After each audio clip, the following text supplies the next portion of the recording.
కథాలహరి మీకు స్వాగతం పలుకుతోంది. స్నేహితులారా, మనము ఈరోజు ప్రముఖ సుప్రసిద్ధ రచయిత శ్రీ యండమూరి వీరేంద్రనాథ్ గారు రచించిన నూతి బయట కప్పలు అనే కథను విందామండి. ఈ కథ 1978 నవంబర్ నెలలో ఆంధ్రజ్యోతి సచిత్ర వారపత్రిక దీపావళి ప్రత్యేక సంచికలో ప్రచురించబడింది. ఇక కథను వినేద్దామా అండి. 2:30 అయింది. జుట్టులోంచి క్రిందికి జారిన చెమట ఏంజిల్ ఫేసులో అద్దిన చెక్కిల్ని పాడు చేయకుండా కర్చీఫ్తో అద్దుకుంటూ ఇట్స్ రియల్లీ హాట్ యార్ అంది సుమిత్ర. ప్రేమ అవునన్నట్టు తలూపి చుట్టూ పరికించి చూసింది. బాల్కనీ బుకింగ్ దగ్గర క్యూ చాంతాడులా ఉంది. 5 బెల్ బాటమ్స్, ఒక గొట్టం, మళ్ళీ 2 బెల్ బాటమ్స్, ఓ పైజమా, ఇలా సాగిపోయింది. దానికి పక్కనే ఆడవాళ్ల గుంపు ఉంది. భారతదేశంలో స్త్రీ ఇంకా అబలే అన్న విషయాన్ని బలపరుస్తున్నట్టుగా ఆ గుంపు మగాళ్లతో పోలిస్తే తక్కువగా ఉంది. టికెట్లు దొరుకుతాయంటావా అడిగింది సుమిత్ర. అటో టికెట్టు ఇటో టికెట్టు ఇస్తారుగా, దొరకొచ్చు అంది ప్రేమ. హాలు కాంపౌండ్లోకి జనం చీమల్లా వస్తున్నారు. సోడావాడు ఎడతెరిపి లేకుండా కొడుతూనే ఉన్నాడు. క్రింద తరగతి బుకింగ్ దగ్గర ఏదో గొడవ జరుగుతోంది. హాలు ముందంతా రంగుల రంగుల కాగితాలు అంటించారు. పైన చిన్న చిన్న బల్బులు అమర్చారు. హౌస్ఫుల్ బోర్డు వెనక్కి తిప్పి పెట్టి ఉంచారు. తప్పకుండా దాని అవసరం పడుతుందని తెలిసినట్టు. ప్రేమ అటూ ఇటూ చూస్తోంది. మెయిన్ గేటుకి అవతల రోడ్డుంది. రోడ్డుకి అవతల వైపు కిల్లీ కొట్టు ఉంది. దాని ముందు 2 చిన్న బల్లలున్నాయి. కిల్లీ కొట్టు బల్ల మీద కూర్చుని కొట్టువాడితో సరసాలాడుతోంది ఓ పిల్ల. వాడు కసిరి కొడుతున్నా కదలకుండా అక్కడే నిలబడి నవ్వుతోంది. వాడు కూడా అంత బలంగా కసిరి కొట్టడం లేదు, నవ్వుతూనే ఉన్నాడు.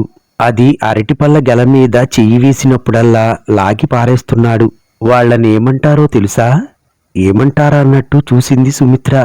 Road side బిచ్చెస్. ఇంకోసారి అటు చూసి కళ్ళు తిప్పుకుంటూ టైమెంతయింది అడిగింది. 2:15. అనాటమీ ప్రొఫెసర్ వచ్చుంటాడు. మనమిద్దరం లేకపోవటంతో అనుమానం వచ్చే ఉంటుంది. అంతమందిలో తెలుస్తుందా పాడా? రాగానే వాడి కళ్ళు మనకోసమే వెతుకుతాయి. సుమిత్ర మొహం చిట్లించి, పోనిద్దు, గ్రద్దముక్కు మొహం వాడును అంది. ఈ 1 సంవత్సరము ఎలానో ఒకలా గట్టెక్కేస్తే అంది ప్రేమ. ఈ సంవత్సరమే కష్టం. అందమైన అమ్మాయిలకి ప్రతి సంవత్సరము కష్టమే.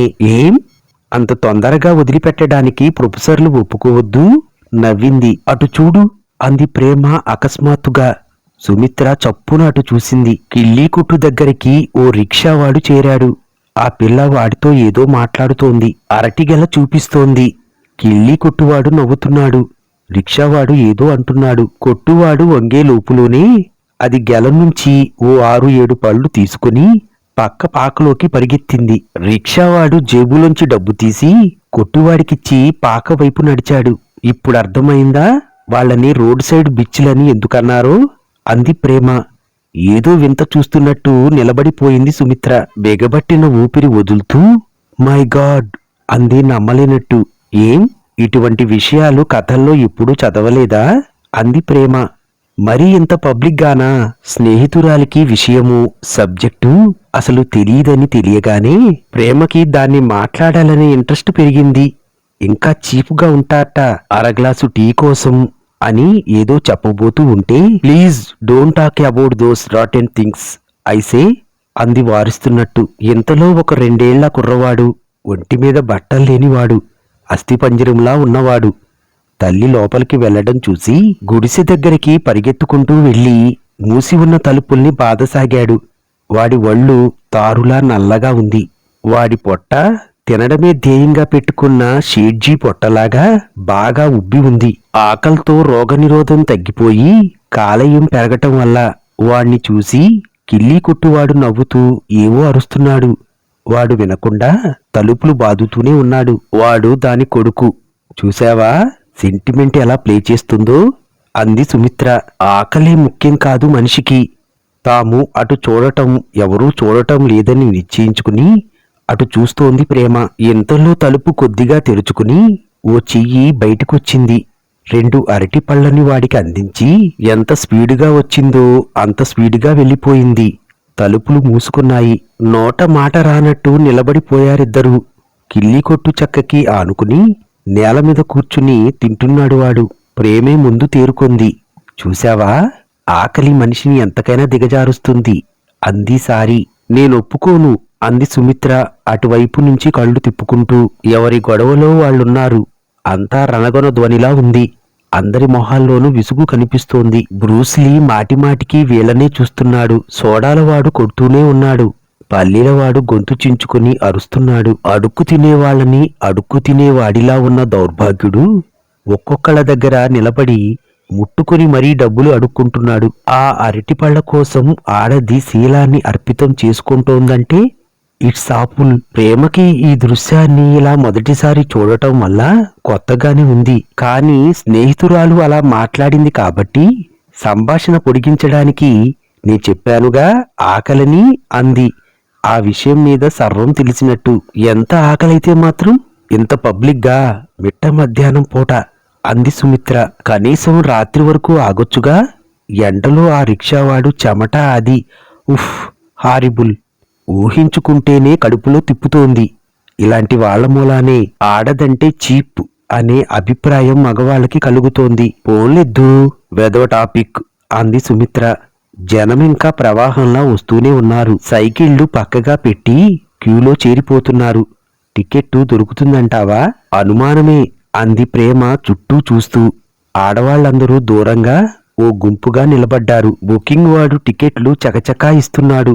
గుంపులోంచి ఒకరొకరే బయటికి వస్తున్నారు. క్యూ దాదాపు చెదిరిపోయింది. గుంపులోనికి దూరలేని వాళ్లు బయట నిలబడి పెద్ద మనిషి తరహాగా టికెట్టు తీసుకుని వస్తున్న వాళ్ళని కసిగా చూస్తున్నారు. చూస్తుండగానే సగం టికెట్లు అయిపోయాయి. పోదామా అంది సుమిత్ర అటే చూస్తూ. ప్రేమ మాట్లాడలేదు. బుకింగ్ నుంచి బయటకొచ్చిన వాళ్ళు ఆడవాళ్ళని చూసుకుంటూ హాల్లోకి వెళ్తున్నారు. క్రింది తరగతి టికెట్లు అయిపోయినట్లున్నాయి. వాళ్ళు వచ్చి చేతులు మడుచుకుంటూ గుంపులోకి దూసుకుపోతున్నారు. ఆడవాళ్లలోంచి కొందరు అప్పుడే వెళ్లిపోవడానికి సన్నద్ధులవుతున్నారు.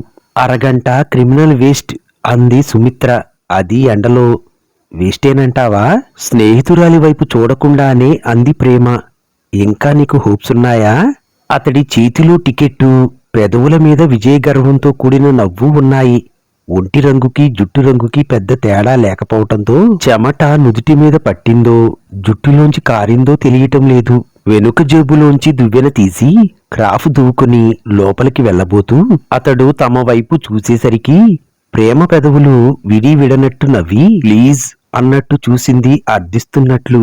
అతను ఆగి తననేనా అన్నట్టు చూశాడు క్షణం పాటు. ఆ క్షణంలోనే 10 రూపాయల నోటు అందిస్తూ ఇఫ్ యూ డోంట్ మైండ్ అంది. ఓ ష్యూర్ అంటూ హుషారుగా ఆమె చేతిలోంచి నోటు అందుకుని మళ్లీ గుంపులోకి చొరబడ్డాడు. అతను జనాన్ని తోసుకుంటూ బయటకొచ్చాడు. ప్రపంచాన్ని గెలిచినట్టుగా ఉన్నాడు. బనీన్ భుజం దగ్గర కొద్దిగా చిరిగినట్టుంది. అప్పుడే దువ్విన క్రాఫు మళ్లీ చెదిరిపోయింది. వీటిని దేన్నీ లక్ష్య పెట్టకుండా దగ్గరకొచ్చి టికెట్లు అందించాడు. చాలా థ్యాంక్స్ అండి తీయగా అంది ప్రేమ. No mention please. చూపుడు వేలుతో జుట్టు పైకి తోసుకున్నాడు. ఇద్దరూ హాల్లోకి నడిచారు. నిజంగా నీ ధైర్యానికి మెచ్చుకోవాలి అంది సుమిత్ర. ఆ మెడికల్ కాలేజీలో చదువుతూ ఆ మాత్రం ధైర్యం లేకపోతే ఎలా? అవసరం మనది. దొరక్కపోతే మాత్రం చాలా డిసప్పాయింట్ అయ్యుండేవాళ్లం. ఇద్దరూ కారిడార్లోకి వెళ్లారు. బ్రూస్లీ టికెట్టు అందిస్తూ కావాలని చెయ్యి తగిలించగా అంటిన చెమటని యాడ్లీ పౌడరు అద్దిన చేతి రుమాల్తో సుతారంగా తుడుచుకుంటూ ఇట్స్ రియల్లీ హాట్ యార్ అంది Prema. We will have coca cola boss. ఆ తరువాత ఇద్దరూ ఆ కారిడార్ చివరే ఉన్న డ్రింక్స్ టేబుల్ దగ్గరికి నడిచారు. ఈ కథ సమాప్తమండి. ఈ కథ మీకు నచ్చితే తప్పకుండా లైక్ చేయండి, షేర్ చేయండి. ఈ ఛానల్ని తప్పకుండా సబ్స్క్రైబ్ చేసుకోండి. మరొక కొత్త కథతో మళ్ళీ మిమ్మల్ని కలుస్తాను. Thank you.